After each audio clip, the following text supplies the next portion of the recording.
Okay, so the truth is, I've actually never seen the TV show Friends, pero no pasa nada porque en este video van a practicar su inglés con mis amigos. Hola mi gente, me llamo Esteban y en este canal he hablado mucho sobre la percepción que el mundo tiene de los estadounidenses con respecto a nuestras habilidades lingüísticas y nuestro interés por los idiomas en general. También he hablado mucho sobre mis experiencias viviendo en Estados Unidos con otros estadounidenses que son más o menos como yo.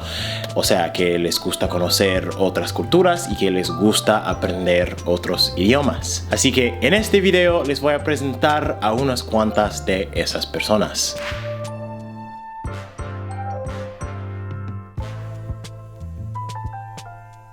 Pues el 2 de junio que acaba de pasar cumplí mis 29 años como la encarnación física de la conciencia espiritual aquí en este planeta, así que decidí pasar el día celebrando con unos amigos en Central Park aquí en Nueva York. Y bueno, pensaba que iba a ser como cualquier picnic normal, pero algo muy interesante pasó porque tras unas horas de bebidas y bailando, alguien de repente de la nada inició una conversación sobre los idiomas. Y bueno, como ya somos más de 125,000 suscriptores en el canal y siento una responsabilidad de realmente ayudarles a descubrir nuestro mundo a través del aprendizaje de idiomas y más, decidí capturar un poco de esa conversación para todos ustedes que están aprendiendo inglés. Así que en este clip van a ver 3 perspectivas de 3 amigos míos que tienen experiencias lingüísticas muy variadas. Y realmente yo creo que todos ustedes se van a poder identificar con muchas de las ideas y experiencias que mis amigos les van a presentar. Y aparte de eso, es una buena excusa para practicar tu comprensión del inglés estadounidense. Y bueno, me tendrán que disculpar por la calidad del audio, que no estaba esperando capturar un vlog durante mi cumpleaños, pero yo creo que esa dificultad también puede ser como otra herramienta para ayudarles a mejorar su comprensión. Pero aún así voy a poner los subtítulos, pero esta vez los voy a poner en inglés, porque la última vez que puse subtítulos en español, todos me dijeron que sería mejor poner los subtítulos en inglés, así que los voy a poner en inglés. Y bueno, antes de empezar, si esta es tu primera vez en mi canal, pues hola, te doy la bienvenida y no dudes en suscribirte y darle like a este video. Y también quiero invitarles a dejarme un comentario diciéndome qué opinan de estas ideas y experiencias que mis amigos les van a presentar. Y bueno, con eso arrancamos. Everyone born into a language in their own way and like just one way and just that way is born into like winning the lottery for anyone else trying, from the perspective of anyone else trying to learn their language. Facts. Because anyone else I have felt that way. Like, why is that just fine for you? Like, why does that just make sense? Yep. Like, Yep. I mean, you know, and that's especially why, for like, English I have a because weird we're goal just in a life basket where, of like, I want to become fluent in Spanish by the time I go to have children, because I want to pass. By the time you go to hug children? Have children. Oh. See, even native English speakers sometimes can't He understand. wants to speak English and she's By gonna the go time hug I your hug kids. children. It happens to all of us. Every It's time I hug a okay. child, I'm like, not yet. I must speak in Spanish. No, by the time I have children, I would love to be fluent in Spanish because I Right. want to pass those skills on to them. Yeah? I have so much jealousy over those that grow up in like multilingual households because as much as I'm sure as like a young child it's confusing, later in life you just have so many advantages of understanding the complexities of both languages, and not just in the like I can speak it, but like I can speak it as a native. I understand like the slang and the complexities.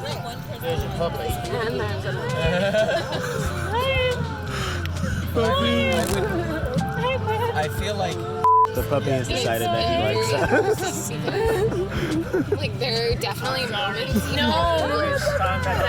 Come on, she's adorable. She's like, these guys have chickens. I'm just gonna hang out here for a little bit, see what happens. I think she is a little hungry.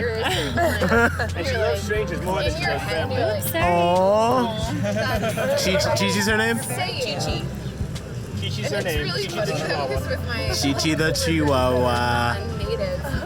Yeah, she's definitely the Like, I find it fascinating. I always ask my coworkers, I work with a lot of international folks, and I always ask them, I'm like, when do you start dreaming? I feel like I should give this to you so you can think it's fascinating, puppy. like how language infiltrates your life and the subconscious. One day I hope to get there. How many languages do you speak? I only claim English fluently. Okay. I speak Spanish conversationally. I would love to get to fluency one day. I want to pass those language skills to my children. But I don't know, I think it's really difficult to get to like full fluency without being surrounded by it until you actually are starting to think in the language where it's not just a translation where you're like, I want to say this in English and how do I say it in Spanish? But you're actually thinking it in another language.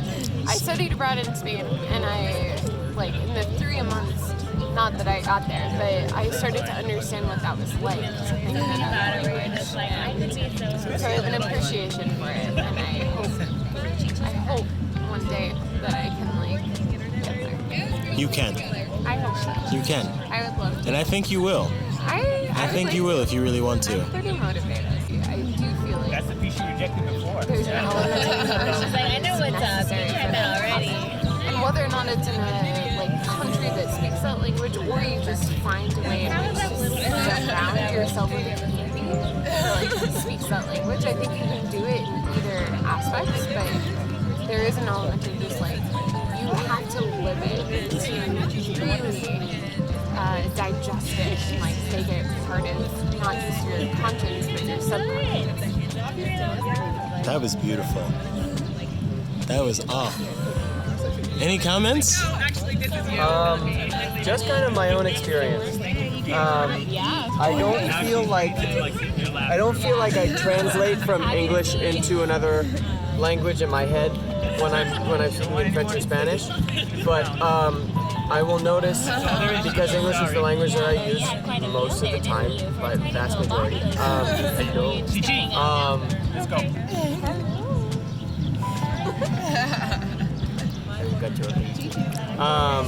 I will just, like, what happens is that I'm not translating, but I'm just dumber. I'm just dumber in Spanish and French. I will speak until I hit a wall and be comfortable saying whatever it is I'm saying, or I'll just continue to speak and realize perhaps 5 minutes later, oh, did I say that?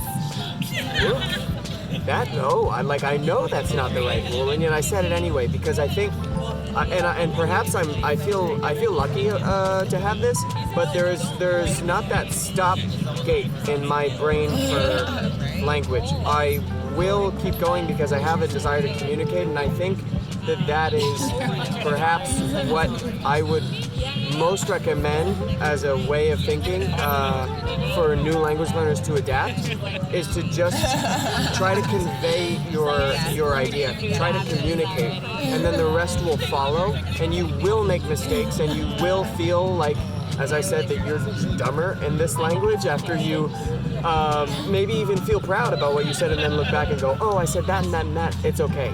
It doesn't matter because, as you saw, even English speakers mishear each other, make mistakes.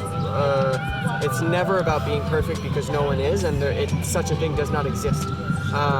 So it's about getting in there and getting as dirty and as messy as you possibly can, and enjoying yourself so that you do it more. That's all. Bam. You heard it here. There it is. So yeah, that's why I always say it's important more so to communicate, not necessarily to speak perfectly or to, speak grammatically correct. As you can see, I just fucked up my sentence right there. But no, yeah, that's the idea. You just need to communicate. And as long as people understand what you're saying, that's the most important thing. It does not matter if you said it grammatically perfect. As you're going to find when you're trying to learn English, what grammatically perfect means varies depending on where you are, depending what country you're in, depending what region you're in, and depending on who you're talking to. So the idea is just to expose yourself to as much language as you possibly can, learn as much as you possibly can, and then when it comes time to communicate, just forget everything and just let the spirit of whatever you're trying to say come forth. And I promise that it will. And that's it. How was that? Was that good? Great. Again, you had me in the background being like, have you tried the chocolate cookie?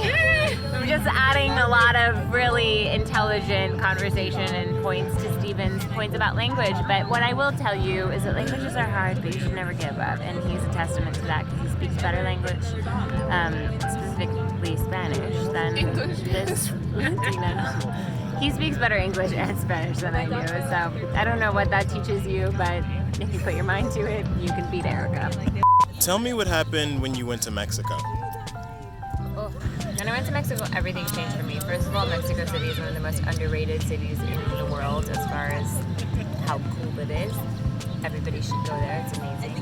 But also, it was the first time where I fully felt at home somewhere. There was like a weird mix of European and Latino culture that to me felt very at home. My mother is German, my dad is Colombian, and something about Mexico City felt like it resonated with all of those cultures in a way, because there's a lot of influence from both Europe and South America in Mexico. And it was a very easy Spanish to understand and learn from, which I think makes a huge difference because it's very clear. I'm not going to say that it's the best Spanish, but it is very well not adapted, but it is a Spanish that makes it easy for those who are trying to learn. I would say especially if you're American. Yes, they pronounce most of the consonants and vowels, and it's easier to follow. And Yep. I felt truly at home. The people were so kind. Everything about the culture felt really. I felt a very strong connection to, and yeah, I think Mexico is a beautiful country, and it truly solidified for me a pride in being the bit of Latina that I am, and it was the moment that I was kind of like, I can learn Spanish, and I'm really excited to continue doing so. But then you did. And then I did, yeah. I was in a school where you were required to learn a language, and so a lot of people did so without ever truly learning that language. They could make the grades to get by, but it didn't actually mean that they had done so, and I took the extra step to really immerse myself. Part of studying abroad in Mexico City was an attempt to do that, but I think what actually solidified it for me was when I was in Mexico City, I became tangentially friends with two people who were going to be in New York after the semester following. Shout out to Carla and Ivana.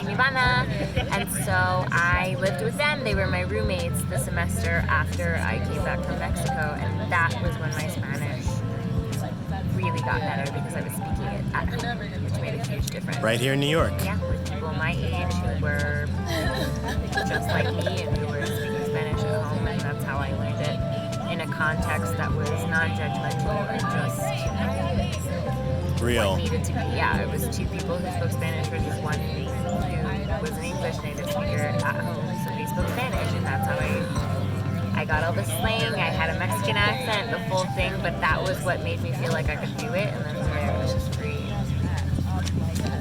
ride, free rolling.